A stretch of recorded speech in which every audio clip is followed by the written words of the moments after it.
it's great to be here. It's been a while, and I'm happy finally to be here.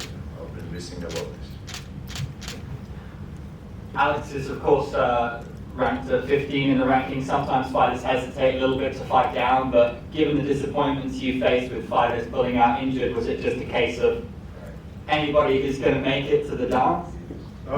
Exactly, yeah. It's been a while. It's my 5th or 6th camp since my last fight, and all of them were falling off. So I'm glad at least I have somebody from top 15, because none of these guys wanted to fight me, and whoever they offered me, unfortunately, fell off.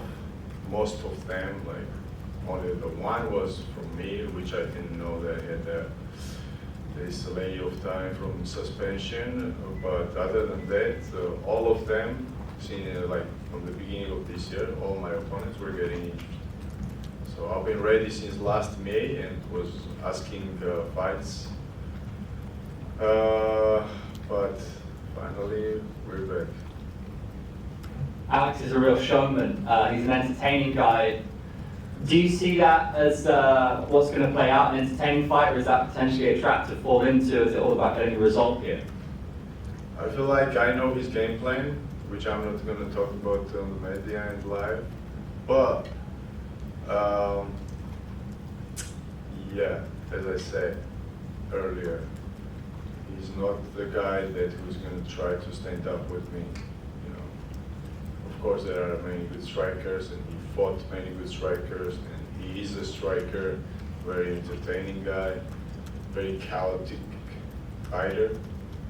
But I'm a different breed, and he knows it. Next question. So you lost the last fight, and then you have a long layoff. So which elements are you improving mostly last 18 months as a MMA fighter? I've been improving in all of the aspects.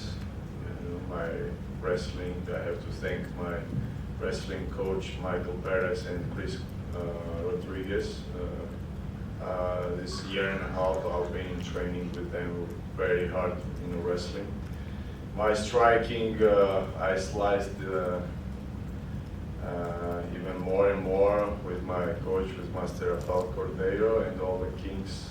And I have a pleasure that in my team joined Leo Vieira from Jiu-Jitsu from Checkmate, which is, I have this pleasure to work with him, and I've been upgrading my ground game with him, and of course at Kings with Victor Silverio, are the best at all of the guys. So can you maybe a little bit detail of training with Leo Vieira? What details? Can you maybe some detail of training with Leo G? Oh, sure. Real quick, I'll tell you how we met.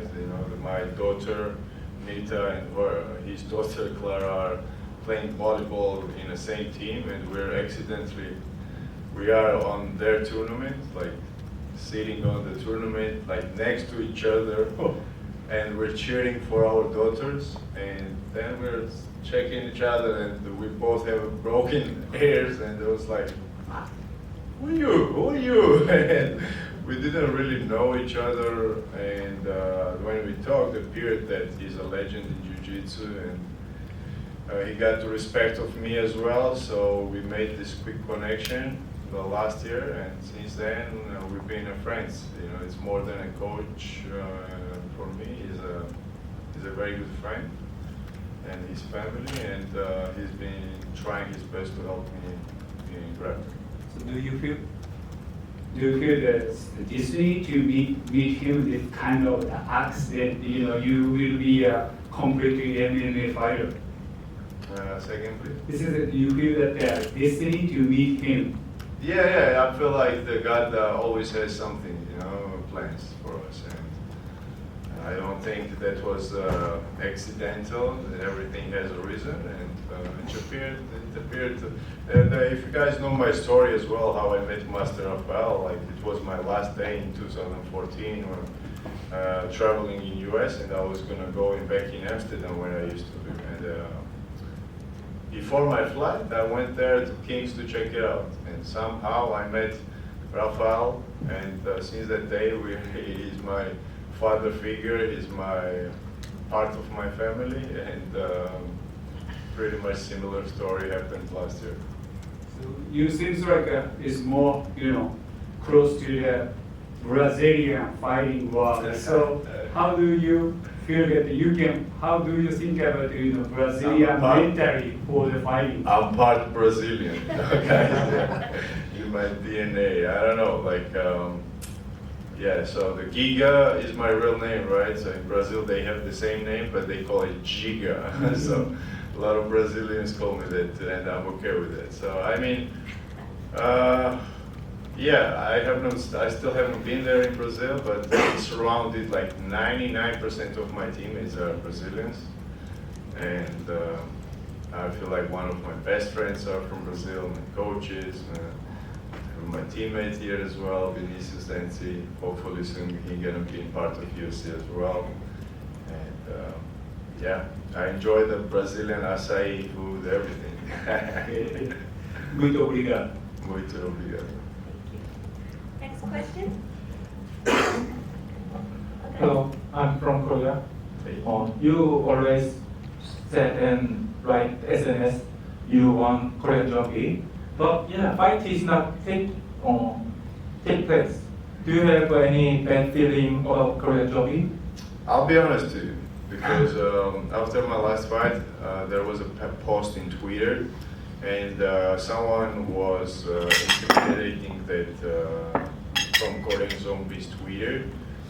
And I saw the post, which was very insulting to my family, to my past mom, which passed away like 10 years ago. And when I see something like this, I don't care who you are, I'm gonna come wherever you are, it doesn't matter what country you are, and we'll deal with it. But then he sent me the message and said that that was not him. And a few days ago, we met at the stairs. And we talked, and he said right away that that was not him who did this tweet, and somebody made a fake tweet or something like this.